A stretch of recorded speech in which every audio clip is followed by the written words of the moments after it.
Zombieland Saga isn't my favorite anime. That's a title that belongs to a certain grid-shaped man far off somewhere else.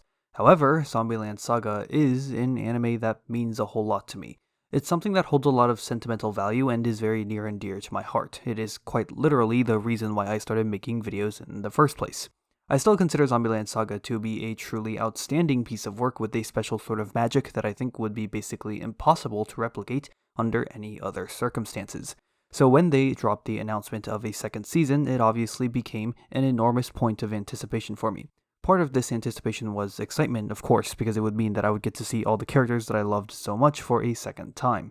But that very same sense of anticipation was also marked by concern, because the ending of the first season finished things in such a beautifully cohesive way that trying to force a continuation to this could leave the series with a potentially underwhelming and incoherent counterpart.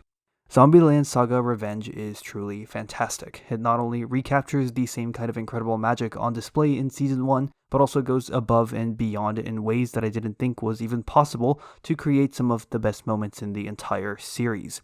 But even with these fantastic moments, Zombieland Saga Revenge is equally, if not even more so, truly terrible. There is a complete degradation of the identity of the series that disrespects everything that has come before it to such a point that I'm left with a permanently pessimistic outlook on the future of the series, and looking at what might come next fills me with nothing but an overwhelming sense of dread.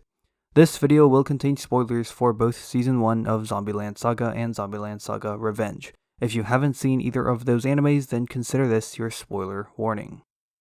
Yes, the title of the video does say Zombieland Saga Revenge, but before we get to talking about Revenge, we need to talk about the original Zombieland Saga first. Comparing the two seasons is going to be an important aspect of this video, so we need to lay down some proper groundwork in order to do this. This isn't my first video on Zombieland Saga. My very first video I made for this channel was the 83-minute retrospective of Zombieland Saga. While I think it was certainly a solid attempt at making a video with no prior experience, looking back at it makes me want to die. While that video is a nice and chunky 83 minutes, it only ever talks about the fact that I like the anime. Why I liked it is basically never brought up, and with a little help from the power of hindsight, I can pretty safely assume that it's because I didn't actually know why I liked it so much back then. Watching Season 1 again, then watching Revenge twice, has more or less helped me nail down the reasons that I couldn't figure out all that time ago. The greatest strength of Season 1 comes in its ability to seamlessly weave together and balance out grounded, emotional stories with a completely absurd premise of zombie girls being organized into idols.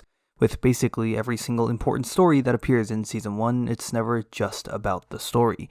The unique opportunity of a second chance granted by necromancy to these girls is something that the characters themselves are always aware of, and this changes their inner thoughts and perceptions of events, which also leads to changes in how they react to these events.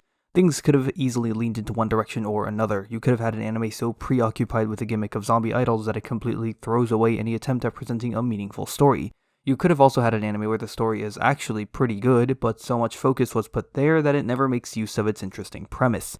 The anime does a perfect job at staying completely centered on this spectrum to ensure that both halves are always important, but one never outshines the other. Episodes 6 through 12 are where you really see this strength of the anime stand out. As far as I'm concerned, those episodes are an achievement in storytelling and are effectively flawless. Episodes 6 and 7 particularly stand out to me over the rest of the season, because it tackles two stories simultaneously that are both reliant on one another yet completely individual. Not only does each story weave its grounded aspects with its respective zombified aspects, but each story also ties together with the other really nicely. The way that Junko's antiquated views on the industry clash with Ai's more modernized views, and how the conflict both has them reevaluate their roles within the group, and the ending show at Saga Rock is just all great. They're really good. The final 3 episodes are genuinely fantastic, but then again so is a lot of Season 1. The last 3 episodes act as really great setup towards the finale that also stands as the best example of connecting the two halves of the anime. You can clearly see how both sides of the story weigh down upon Sakura and impact her perspectives and actions in significant manners from the very start of the sequence up until the very last moment. Furthermore, her interactions with characters like Ai and Kotaro through this set of episodes act as great ways to shed more light onto Sakura's past, which could have very easily been an underdeveloped aspect of these episodes.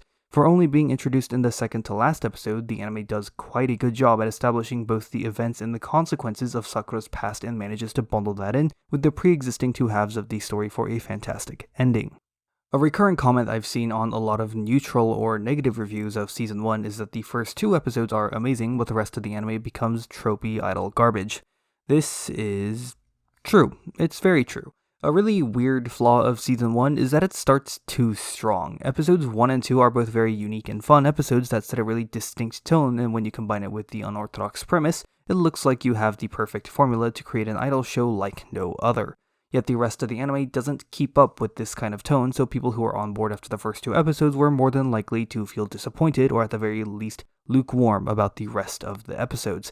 Of course, I like the rest of the anime, and there are plenty of other people that did too, but given the recurring nature of this comment, it's still worth pointing out here. There is a legitimate argument that could be made for almost every single episode of the season to be the best episode. I've already made the cases for 6, 7, 10, 11, and 12, so I won't reiterate on those.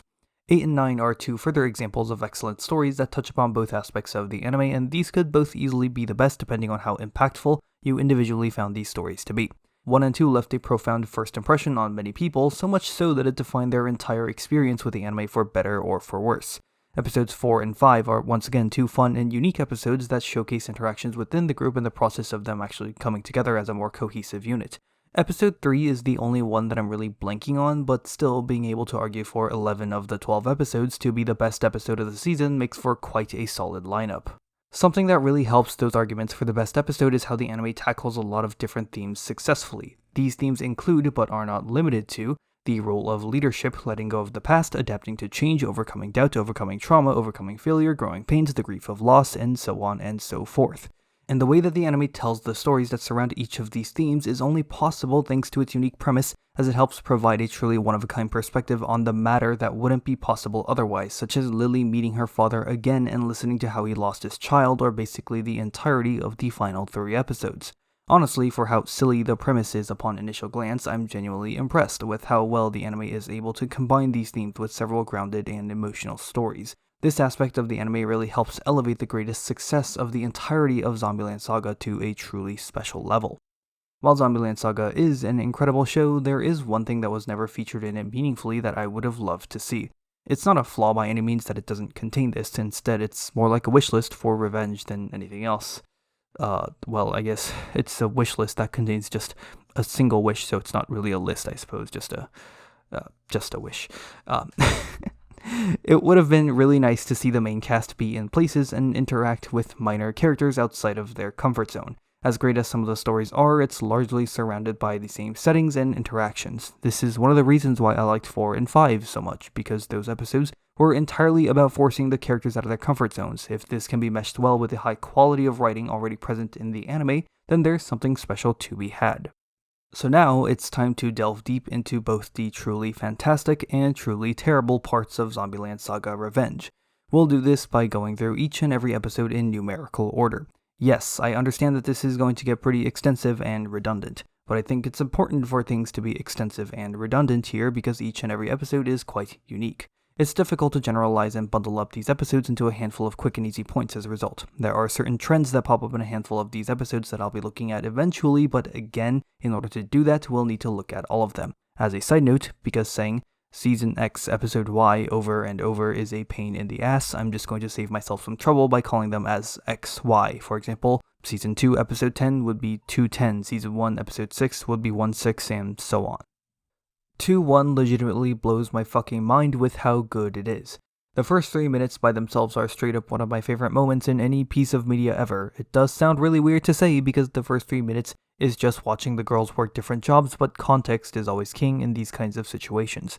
This opening would be nowhere near as outstanding if it wasn't for the ending of Season 1 and how the opening to Revenge contrasts against it. Instead of watching a girl get hit by a truck while being assaulted by loud metal music, you're instead watching people work really ordinary jobs to the tune of a really tacky song about dried squid. There's a steep drop from the final moments of Season 1 where it culminated towards this big emotional ending. In the time between the ending of the first season and the start of the second, they held a colossal failure of a show at an arena known as EFS. As a result, they acquired a debt so enormous that they had to set aside their idle duties in order to slowly begin paying it off.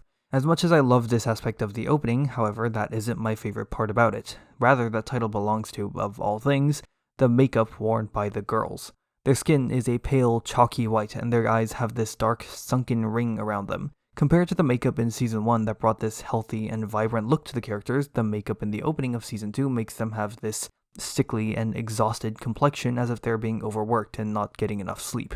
The makeup is done in a way to clearly indicate that there's something different going on behind the scenes and that it's not just some incidental visual downgrade that happened because of production issues. The way the characters look with their pale complexion and their sunken eyes really helps sell that there is something abnormal happening underneath the skin-deep layer of normalcy. Kotaro purely powering himself off of alcohol doesn't help the situation either because his confidence has been shot out of the sky and buried 6 feet under. It sounds a little weird to say given his erratic track record, but Kotaro acted as a pillar of consistency for the group that always helped them stay organized and on track. His complete lack of support for the group after the failure at EFS is what motivates the girls to take matters into their own hands, and I've already spoken about how much I love that aspect of the episode. A really neat detail that comes up throughout this is a shot showing off an article about their failed show at EFS. It takes up barely a paragraph in the corner of a page, which just goes to show how irrelevant the group has gotten since the events of Season 1 due to this incident. That first opening is obviously extreme, but the second one is extreme too in its own ordinary ways. With all of this context, I couldn't visualize an opening that could be any more perfect.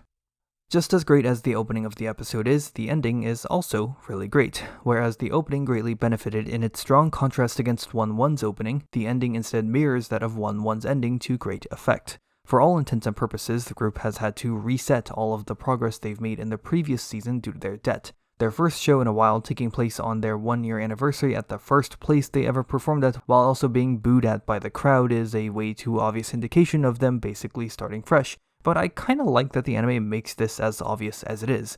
One of my main concerns going into Revenge was exactly how they were planning on continuing the plot at all without treading a lot of the same ground, and this soft reset under the pretense of a new and interesting problem is a fantastic way to go about doing it. My favorite aspect of the ending is when everyone in the audience starts throwing hands and going at each other while the girls are performing on stage. It just makes the atmosphere of the ending a lot more interesting and marks a really good send-off to the episode, with how the girls seem to gain more confidence as the venue turns into an absolute riot.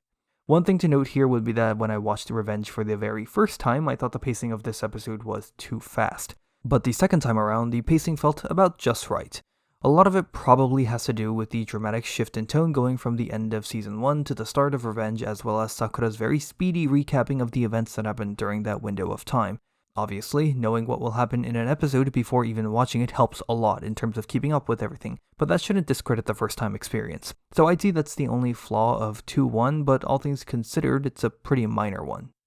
Let's move on to 2-2. Now this is an episode where the pacing is still too fast for me even after having gone through it twice. The general concept here is really good. The girls take on a tourism gig involving somebody named White Ryu, who turns out to have been a very inspirational figure in Saki's past life. It provides ways to tackle both the debt as well as a more personal character story at the same time, all while putting the girls in a newer environment with them interacting with new characters outside of the group. This episode's main problem is that the whole sequence of the girls inheriting the radio show from White Ryu feels incredibly rushed and unprecedented. Sure, it seems like there was an immediate connection formed between Ryu and Saki when they met for the first time, and from what we've seen of Ryu, I wouldn't put making impulsive decisions past him. But it doesn't really help that nothing Ryu says makes any sense, and that's fine when it comes to making a character interesting just for the sake of making them interesting, but the decisions tied to those words feel questionable at best.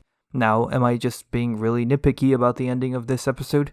Yeah, and I wouldn't give a shit about it if the radio thing was left alone for the rest of Revenge. But it does come back exactly once during the final episode, and it's actually quite an important return of it as well. So the way that it's rushed together here doesn't sit all that well with me. The general concept here is still strong though. Outside of the radio inheritance sequence, there's one more thing to note. The conclusion of the episode ends on the idea that the girls, given their undead nature, will never grow older, whereas everything around them will. This is an extremely depressing concept that the episode does a decent job at exploring with how Saki hasn't really changed while Ryu has. It does feel incomplete much like the rest of the episode, and perhaps cutting some time out of the shrine recording sequence or repurposing some of it to get a little more insight into this would have been enough to remedy things. Overall, this is an okay episode. The concept is great, but it seems like the issue stems from either giving too much screen time to certain things while not enough to others, or trying to fit an idea that was a little too big into the time frame of a single episode. Or it could be both. Moving on to 2-3, this episode is absolutely fantastic. In fact, it was even better than I remembered it being when I watched it for a second time. The key to this episode is the selection of a great premise and then being able to successfully execute upon it. This isn't new for the series, as a lot of Season 1 and even the first episode of Revenge shows signs of this, but the reason why 2-3 and 2-4 feel so special and above all else in the series is because of the same simple reason why 1-6 and 1-7 were so great. It selects two strong premises, then executes upon them in two strong ways.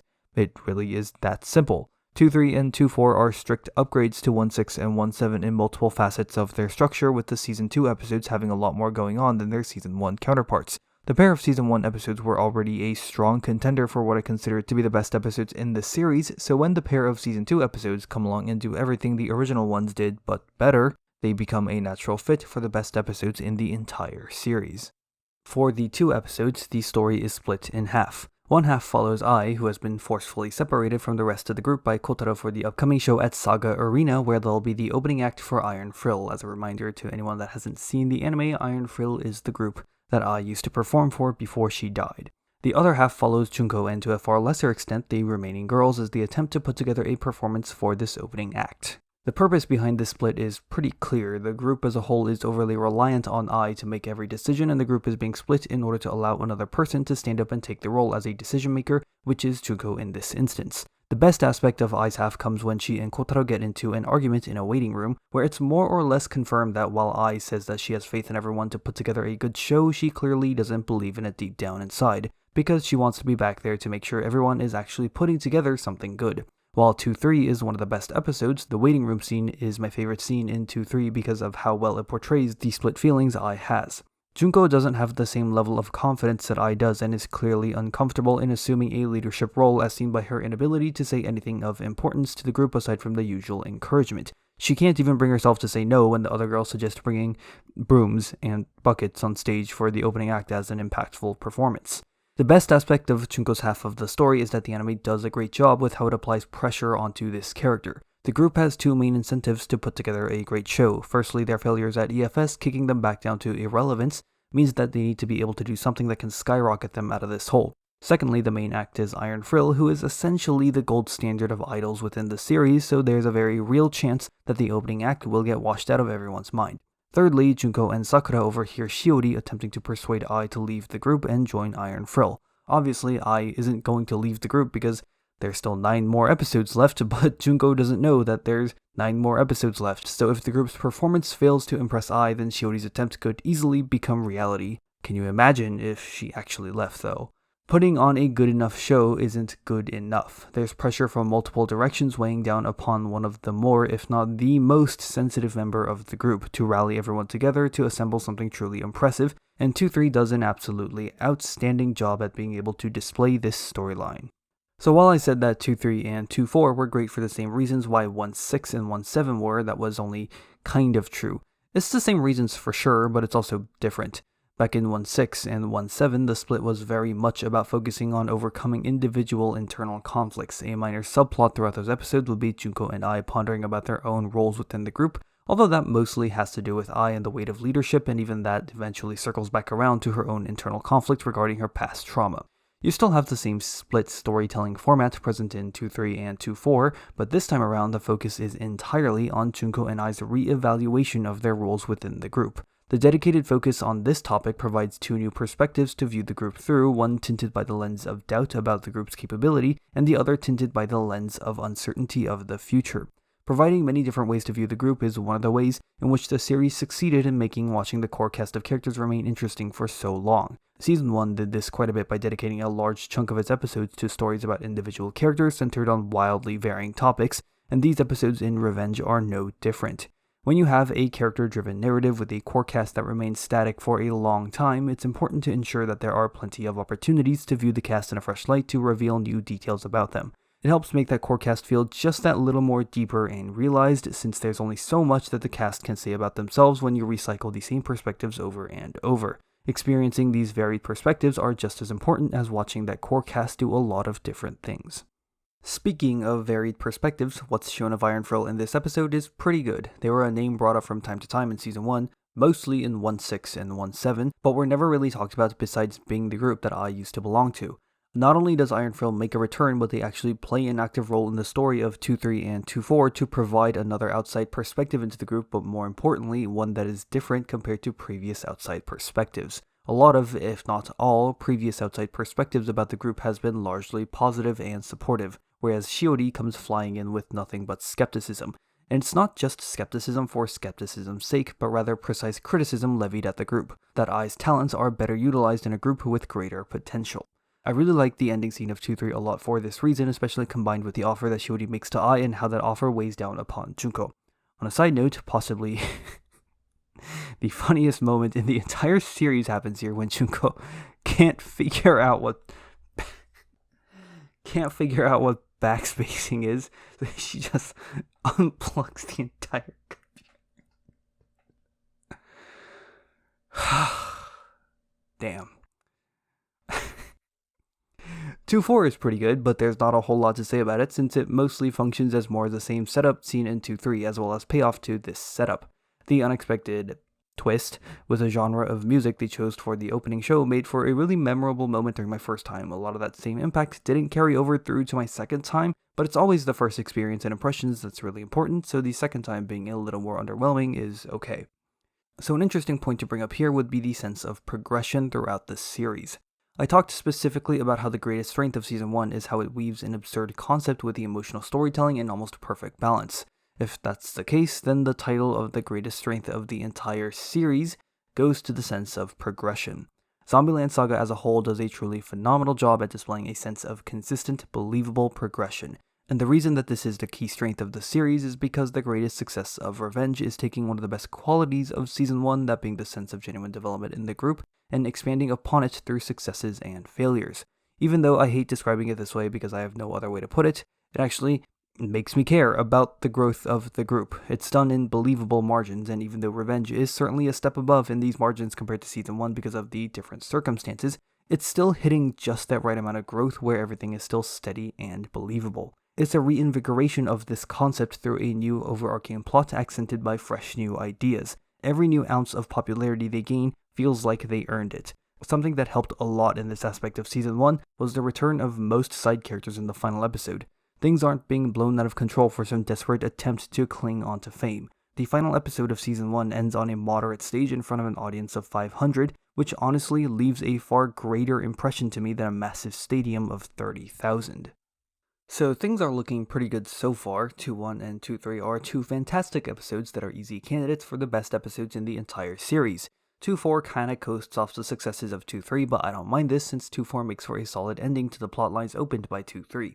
2-2 is a little more on the iffy side because the execution of the episode feels rushed, but the ideas presented here are pretty good, so I'm more than willing to give it a pass.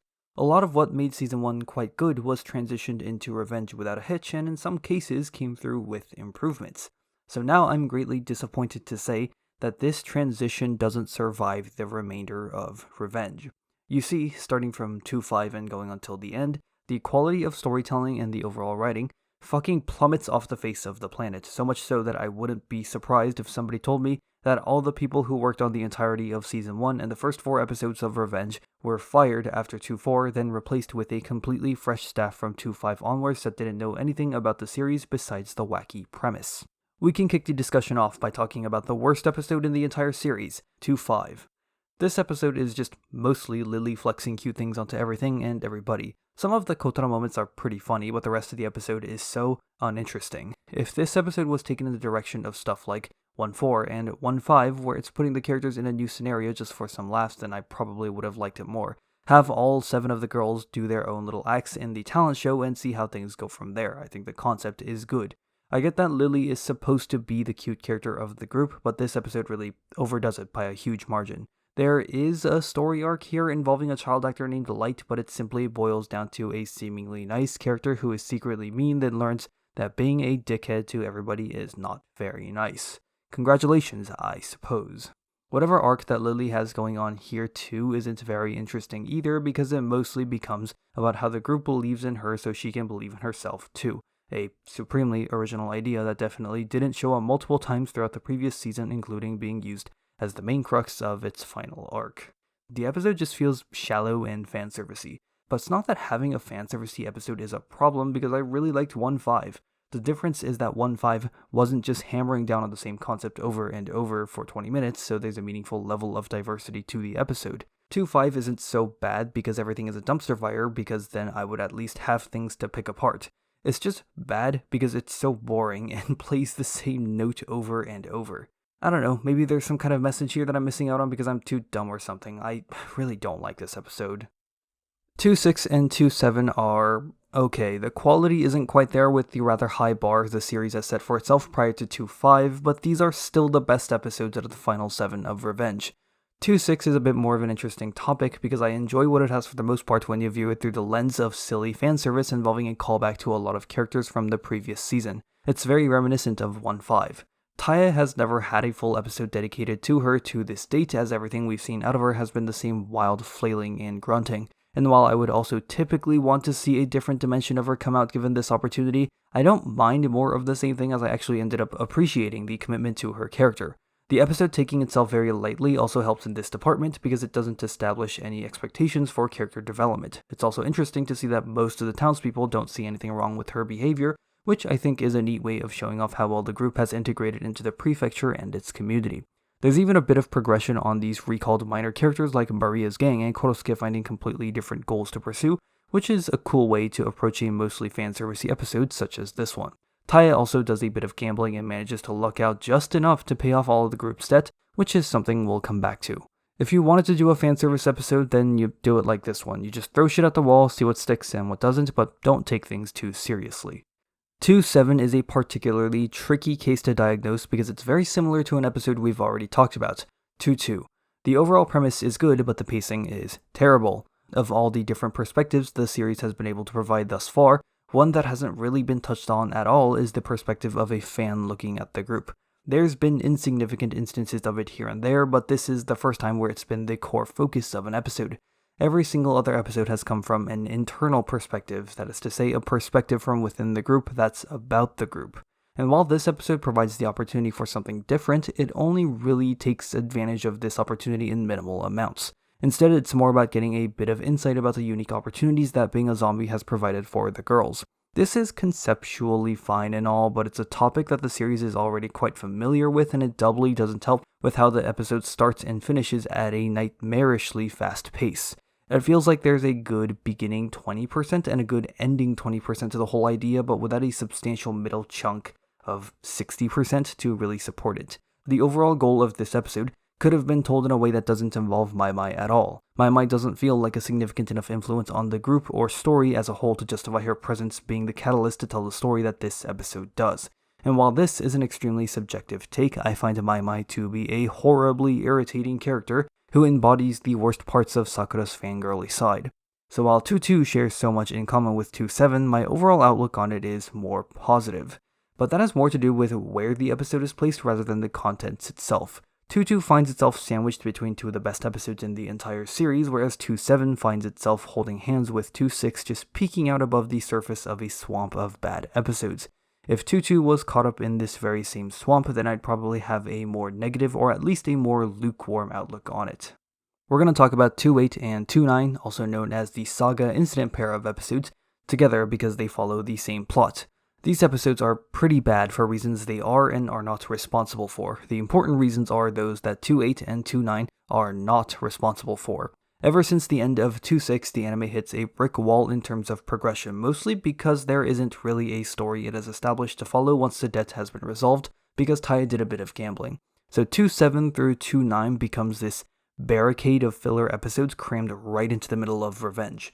These three episodes are eerily similar with how they each have an interesting enough premise but fail the execution due to pacing problems. 2-7's main problem was that the pacing was too fast, so 2-8 and 2-9 overcompensated for this by having some god-awful slow pacing where a painful amount of dialogue needs to happen before anything else can occur. It's funny how the pacing problems of 2-7 and the Incident Duo are solutions to their counterparts' problem. 2-7 should have been slower while 2-8 and 2-9 should have been quicker. If anything, 2-7 should have been expanded to 2 episodes and 2-8 and 2-9 shrunk down to a single one. If 2-8 and 2-9 were released separately as something like an OVA that didn't eat up time from the main season, then I would have been completely fine with it, but for how little it contributes, it eats up too much time. Let's now talk a little more about the actual contents of these episodes themselves. I appreciate the change of scenery and atmosphere, and seeing every girl besides Yugiri featured in a unique little cameo is neat. Yugiri herself was a character that was pretty underused for a lot of Season 1 and even for a good chunk of Season 2. Everything about these episodes is pretty novel, but as I said before, there's just an abundant amount of dialogue that needs to happen before anything else takes place. As a result, things are very sluggish and drawn out, and when things do happen, the payoff isn't quite there to really justify everything else. Let's look at 2.8 for an example. Most of this episode is the core 3 or 4 characters just moving from one location to another, and talking, and talking, and talking, and talking, and talking. The big reveal of this episode is that one of the core characters is conspiring against the rest. 2.9 is a little better, and I'll give it credit for having more things going on than 2.8, but I was so burned out on the incident duo that even the things that were happening in 2.9, which on paper are more interesting, felt about as dull as the rest. One thing that contributes to how boring these episodes are is that they are so dry, void of energy, and humorless. Even in other bad episodes, there's at least 1 or 2 funny things that are scattered about to at least give the episode something. I can't speak for the historical accuracy of these episodes because that's just not my kind of thing, but what I do know is that the story isn't very interesting. 2.8 doesn't really get anywhere, and the climax in 2.9 is quite underwhelming for how much they were trying to build it up in the minutes prior to it. In what seems like an attempt to maintain the historical atmosphere of the episode, it sacrificed a lot of what makes these episodes entertaining. But the story that takes place in its stead doesn't really hold up to compensate for this sacrifice, so the final product just ends up feeling like a dry documentary. If I wanted to watch a documentary, I would go watch a documentary, not Zombieland Saga. We're about to get to the anticlimactic finale of Zombieland Saga Revenge, and this is where a lot of the problems within Revenge start to come together to create this disappointing shell of its former self. A lot of the consequences caused by actions within prior episodes rear their ugly heads out during this arc. It's not just a bad final arc that leaves a bitter memory of Revenge with me, but rather the fact that the final arc reveals that these problems were buried deep within Revenge the entire time. The first 2/3 of 210 is just an expanded version of everything Sakura told us about the events preceding the failure at EFS, and it's not very interesting. It does provide some additional details, sure, but a recap is still a recap, and given how quickly Sakura was able to cover it all the way back at the start, this recap in 210 overstays its welcome. When it comes to parts of 210 that aren't more recapping, the whole speech that Kotaro gives is great. For the first time in the entire series, he hands out a genuine apology for his behavior that isn't facetious or out of embarrassment. He gives the girls the credit they deserve for climbing out of the pit of debt he tossed them into and establishes his plan for a revenge show at EFS on the anniversary of the initial failure. He's taken his ego out of the question and has shown signs of approaching this second show in a much more pragmatic manner, all of which is delivered through an overdramatic yet inspiring speech, which honestly marks this moment as one of, if not the best in the entire series. Is what I'd like to say if the episodes prior to this one matched what Kotaro was saying. For the first 4 episodes, it absolutely matches what he says. There's a reason why I brought up a sense of character progression as one of the greatest strengths of the series when discussing 2.3 and 2.4, because it's true until that point. 2.5, 6, 7, 8, and 9 don't have this kind of same progression at all. It's just a series of episodes that all follow these gimmicky premises with questionable levels of execution. There isn't a narrative backbone that supports these episodes for that incredible sense of character progression to be propped up on. And there's a specific moment on which we can precisely pinpoint the root of this problem. If you've been paying attention to just how I feel about each of these episodes, then you can probably tell which episode I'm going to be calling out. It's 2.5 because that episode fucking sucks. It's near the end of 2.6 when Taya wins enough money to dig them completely out of debt. Like a master surgeon, a single stroke was all the anime needed to take the heart out of the series. So that might seem like a weird one to call out, since out of all the later episodes, 2.6 was the only one that I praised in any real capacity. I still like most of it, but that ending is a genuine problem. The very beginning of Revenge did an absolutely fantastic job at establishing the stakes of the story, finding some way to get themselves out of debt. 2, 2, 3, and 4 were great creative ways in which these stakes were realized, but in conjunction with a continuation of the great character writing present in Season 1. Sure, 2.2 does have its problems, but I've already talked about why I feel a little more positively about this one compared to some of the other problematic episodes. As much as I don't like 2.5, I can still recognize that this was an attempt at finding another creative way to continue this trend, even though it fails really, really hard because of how much it overplays character stereotypes and does little else. The successes of the first 4 episodes and at least the attempt at the 5th episode all came to be because of this debt looming over everyone's head. So by eliminating this debt in one fell swoop, the story completely loses all direction and essentially self-destructs. The backbone that carried those first 4 episodes was completely torn out, and the anime does nothing to replace it. Well, it at least tries, but instead of being this reliable platform to prop a multitude of episodes on, it's more like a set of smaller pieces that just don't fit together at all, and the entire thing just collapses into itself. And this self-destructive internal collapse causes another problem to rise to the surface like a body in the water. Any traces of that amazing character writing present in Season 1 and the episodes prior to the middle 5 are more or less non-existent. Basically, everyone falls back into their stereotypes and nothing is really done about this. Lily is nothing but twinkle this and magical that. Saki is as energetic as ever, but apparently everything needs to die. Taya is Taya, she never really had a character to begin with. Kotaro is almost exclusively used as comic relief. Yugiri is just the outline of a kind older sister, while Sakura is just a perpetual sidekick to everyone's stories as she had been in the episodes prior to this one. To go on a quick tangent, Sakura is by far the worst character in the entirety of Revenge, which saddens me to say because she was my favorite character in Season 1 by a pretty significant margin. Her main purpose in this season is to be a partner for characters that are actually having things written about them so that those characters have somebody to begin conversations with. She gets a little better near the end of Revenge, but her presence throughout most of the season is still close to invisible. Getting back on track, the two that are somewhat salvaged from this great tsunami of stereotyping are Junko and Ai, but that mostly has to do with the fact that those two have inherently more complicated characters. Once the debt is resolved, the anime gets lost. This previous sense of direction it had is now gone, and it feels as if Revenge is throwing darts at a prize wheel to pick its destination to send these shallow caricatures off onto another gimmicky adventure. This is the most disappointing aspect of Revenge for me, that it loses touch with a lot of its grounded storytelling under a unique premise in exchange for fleeting ideas that are left largely unfinished in one way or another. The bulk of 211 is still pretty good, but it still fails to live up to the hype of the ending that Season 1 had. It's mostly thanks to the fact that the ending is way too predictable and character motivations leading into the final episode aren't really that interesting. The initial assessment I had of 211 holds up mostly well after rewatching, that the finale show is obviously going to be successful and that there isn't going to be anything really threatening the show because everybody loves the group now more than ever. The episode's purpose seems to be to highlight the importance of the group to the Saga community, which is done well. Okuba's change of heart about the group is reasonable too, given that he realizes that the girls aren't being used as a morbid money-making scheme, but that they actually are passionate about what they do and how it impacts their fans, all while risking exposure of their identities.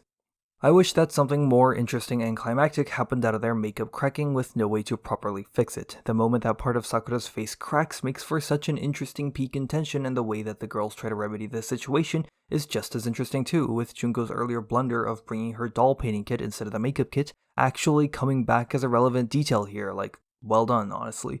I think the core problem with the final 3 episodes is that there isn't much here that facilitates a true conflict to be resolved.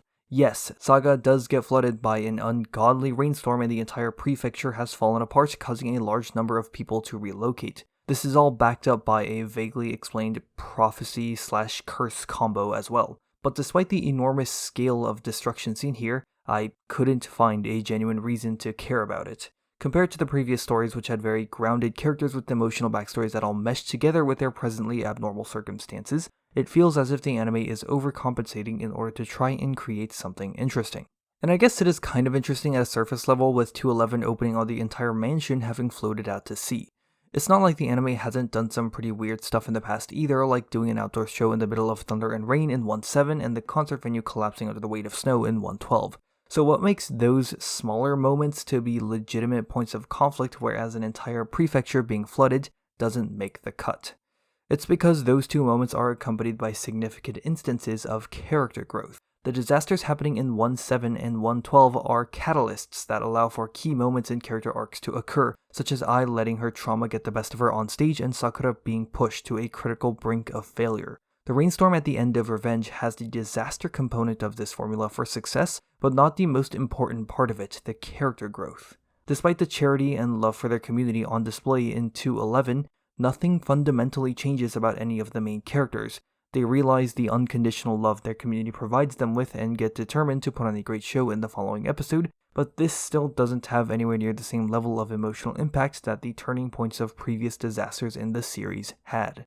A lot of other crises in the series involved the group wanting to put on a great show, so this should be the standard response to conflict, not as some sort of panacea that will heal an entire prefecture. Going back to the cracking makeup, this could have been a moment in which the characters had to come to terms with the fact that they can't hide their identities forever. And they kinda do this. Once the makeshift masks they baked shatter, they quite literally admit to the public that they're zombies. But the children don't believe them, so it's like their masks never shattered. For how strong the potential of this scene could have been, it really drops the ball in terms of tension that the rest of the season isn't able to pick back up. I do hate to criticize that scene in particular because it is pretty heartwarming and I think it's overall a nice scene when looking at it within a self-contained bubble, but the final 3 episodes desperately needed a climactic peak. This could have and should have been the opportunity for it, but it just isn't. Something that you probably have taken note of by now is that within all the doom and gloom that came with looking at 210 and 211, there were still aspects of these episodes that I thought were good. And this is part of the reason why things in Revenge are as disappointing as they are. The ideas here are good and even the execution is fine, but there's a lack of substance to it all. There's this attempt to create these meaningful moments in the finale arc that would have worked if the episodes prior to it all made me feel something that wasn't boredom caused by sluggish episodes that continue stretching out the same story, or exhaustion caused by rapid, chaotic episodes that attempted to throw a grander emotional meaning in there somewhere without putting in the same dedication. As a result, these potentially good moments in the finale arc feel completely hollow. Things look good on the surface, but you poke a single hole in it and everything crumbles apart. One of the key plot points of the final 3 episodes of Revenge was that according to a prophecy, Saga is running out of time before it reaches its demise. Well, it's pretty ironic then that this same prophecy could be applied to Revenge from a more meta perspective. The final half of Revenge feels like it was running out of time. I previously mentioned progression as one of the series' greatest strengths. So what makes things so different here? Isn't the group standing in front of an enormous crowd in a huge stadium also part of this progression, since they finished stronger than they started? The progression present throughout all of Season 1 and the first 4 episodes of Revenge feels organic and believable. There's a slow and steady growth to their capabilities and popularity. Season 1 starts with them performing in an underground club with maybe 100 people there at most who weren't even there to watch them. The ending of Season 1 reflected this really well with it ending on a show on a modest stage in front of 500 people. Not a huge number, but definitely not a small one either. But the difference between the start and end of Season 1 feels like a natural amount of growth that came with working your ass off for almost a full year. Once the debt that the first 6 episodes were focused around was eradicated, it felt as if the final 6 episodes were put on a time limit under some imaginary quota. The girls, by the end of Revenge, need to do a show in front of a stadium of 30,000 people. You have 6 episodes to get it all done. Good luck. This was never going to happen under any reasonable circumstances. So, logic would dictate that if you can't do it under reasonable circumstances, then you better start looking towards unreasonable circumstances like a prophesied rainstorm destroying an entire prefecture. Putting this imaginary scenario aside, there's this massive departure from the grounded and emotional storytelling that stood as beacons to guide the best moments of the series. The parts of the final episode that are intended to fill the same purpose as the most emotional moments of Season 1 feel incredibly artificial because of how desperately the anime seems to want to recapture the essence of those previous best moments. What I'm going to complain about next is going to seem extremely petty, but I'm going to do it anyways because it's my video and also because the sheer existence of this scene is unbelievable to me. Kotaro breaks into a meeting room full of city officials who are discussing what the best possible way to repair the damages done to Saga would be. Kotaro attempts to persuade these officials that resources should be allocated to EFS in order to allow the group to hold their concert, and that's exactly what happens. So, no, this is not how you do things. When your entire prefecture gets flooded out by a rainstorm, city officials should not care about idols that want to put on a show no matter what the circumstances are. People don't need fucking glow sticks and concert tickets. They need food and water, god damn it. Oh my god. There is this unreasonable push to place the group atop a pedestal for not just Saga, not just all of Japan, but for the whole world to see, given how they explicitly mention the arrival of international support for the concert. The series has completely lost its sense of natural and believable progression in exchange for putting on a show that seems impressive on the surface until you pull back the curtains to discover that there's nothing behind it. And I can already see some people thinking to themselves, this is a series about cute anime zombie girls doing cute little routines to cute little songs. Aren't you taking this a little too seriously? Yeah, I am. I am taking this too seriously because the series, in its past, has proven beyond a shadow of a doubt that it can do mature emotional storytelling that deserves to be taken seriously. When things feel as artificial as they do in the final 2 episodes of Revenge, I can't help but feel disappointed because I know this series can do better, because it has done better. There is a single explanation that I can think of that would make me accept the ending for what it is. I still wouldn't like it, but I could at least hypothesize where things were coming from.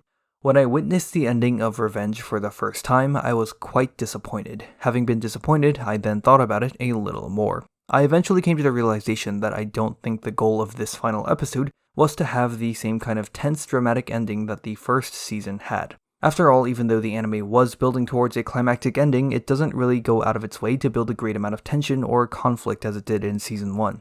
The moments leading up to the final concert in 212 are pretty solemn, with the shots of Saga citizens in their respective shelters and the girls walking through the dilapidated prefecture being completely silent outside of the somber background music. Once they get to the stadium, there is nobody at first. Then the metalheads show up, and then more of the past characters, and eventually an entire militia spearheaded by Mai Mai. The concert eventually begins and it goes all according to plan with no hiccups. Visually speaking, it's easily the best looking sequence across both seasons, and they even whip out 2 new songs to cap it all off. Once it's all over, there's tens of thousands of people waving their little glow sticks in the air and cheering, with the screen eventually fading to white with the logo for Zombieland Saga Revenge. I think the goal of the final episode was to simply sit back and enjoy the spectacle, and to celebrate how far both the group and the series as a whole has come. There's a reason as to why the final concert goes completely uninterrupted and why the anime goes out of its way to advertise this concert to ensure that the stadium is completely packed. It's in contrast to how the final portion of the final concert in Arpino was used to celebrate Sakura finally overcoming her demons. The scale of the concert is much, much larger, so the object of celebration should be much, much greater. Revenge's finale arc was never meant to carry the same qualities as Season 1's finale arc, and that the attempt was clearly made to differentiate Revenge from its predecessor in terms of its scale and focus of story. While Season 1 may have put a greater emphasis on the individuals, Revenge puts a greater emphasis on the group as a whole. Is it successful?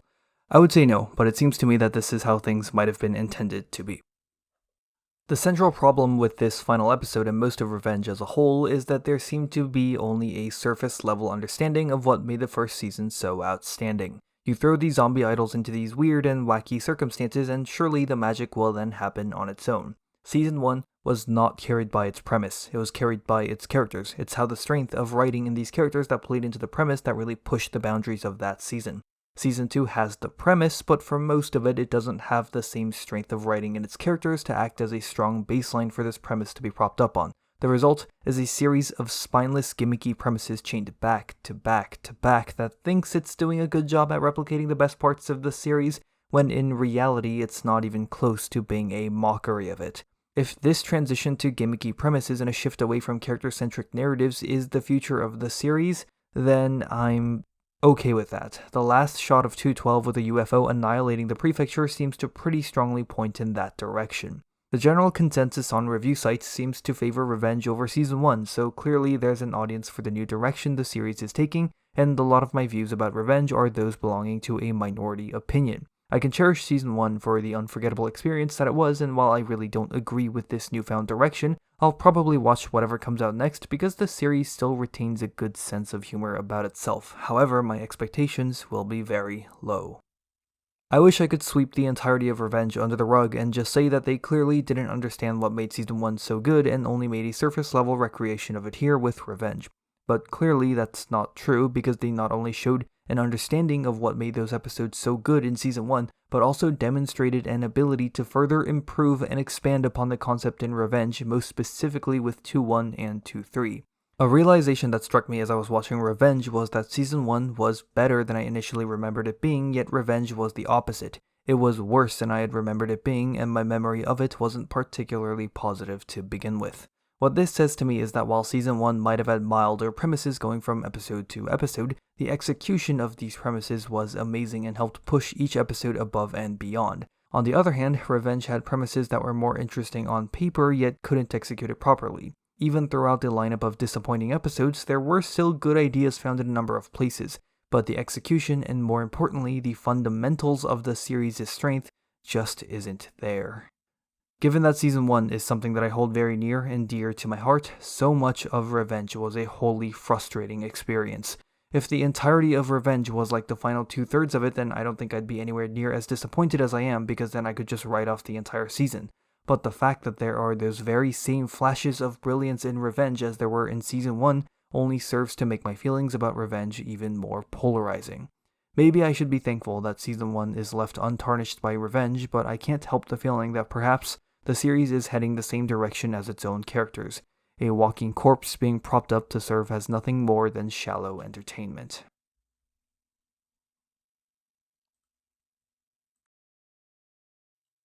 Alright, that was a depressing end to the video, but outside of that, welcome to the outro. Thank you for sticking around this long to hear me say that. So we'll get the usual pleasantries out of the way before we get the other pleasantries started, I suppose. Thank you for watching this video. If you enjoyed it, please consider liking it and maybe even subscribing to the channel. Every little bit helps out in the long run for a channel as small as mine.